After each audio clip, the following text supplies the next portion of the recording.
തെരഞ്ഞെടുപ്പിൽ ന്യൂനപക്ഷങ്ങൾക്ക് അർഹമായ പ്രാതിനിധ്യം നൽകണമെന്ന് സമസ്തയുടെ വിദ്യാർത്ഥി സംഘടനയായ SKSSF.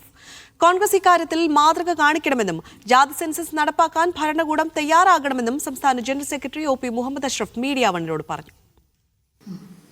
തെരഞ്ഞെടുപ്പിനുള്ള ഒരുക്കത്തിലാണ് മുന്നണികൾ. സ്ഥാനാർത്ഥി നിർണയ ചർച്ചകൾ അവസാന ഘട്ടത്തിലാണ്.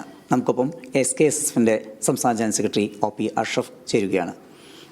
SKSSF ഒരു രാഷ്ട്രീയം പറയുന്ന സംവിധാനമല്ല, സംസ്ഥയുടെ വിദ്യാർത്ഥി സംഘടനയാണ്. എന്നിരുന്നാലും അർഹമായ പ്രാതിനിധ്യം ഈ മതന്യൂനപക്ഷങ്ങൾക്ക് ലഭിക്കേണ്ടതല്ലേ? ഇങ്ങനെയാണ് അത്തരം വിഷയങ്ങളുള്ളൊരു നിലപാട്.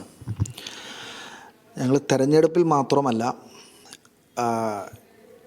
ന്യൂനപക്ഷ വിഭാഗങ്ങൾ ഈ മേഖലയിൽ വലിയ തരത്തിലുള്ള പ്രതിസന്ധി നേരിടുന്നുണ്ട് എന്ന് പറഞ്ഞാൽ നിങ്ങൾക്ക് മനസ്സിലായിട്ടുണ്ടാവും.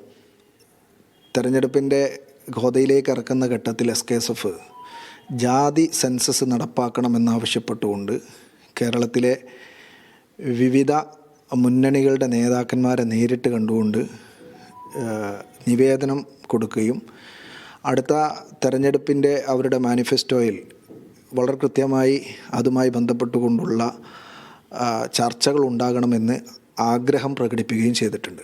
അതിന് കാരണം ന്യൂനപക്ഷ പിന്നാക്ക വിഭാഗങ്ങൾ പലപ്പോഴും അവഗണിക്കപ്പെടുന്നു എന്നതാണ് യാഥാർത്ഥ്യം. പ്രത്യേകിച്ച് മുസ്ലിം ന്യൂനപക്ഷങ്ങൾ അനർഹമായി പലതും നേടുന്നു എന്ന് വളരെ വ്യാപകമായ പ്രചാരണങ്ങൾ പല കോണുകളിൽ നിന്ന് ഉയർന്നു വരുന്നു. എന്നാൽ അത്തരം പ്രചാരണങ്ങളെ തടയാനോ അല്ലെങ്കിൽ അതിനെ നിരുത്സാഹപ്പെടുത്താനോ യാഥാർത്ഥ്യം സമൂഹത്തിൻ്റെ മുമ്പിൽ തുറന്നു പറയാനോ പലരും മുന്നോട്ട് വരുന്നില്ല. തീർച്ചയായിട്ടും തെരഞ്ഞെടുപ്പിൻ്റെ ഘട്ടങ്ങളിലും അത് പാലിക്കപ്പെടണം.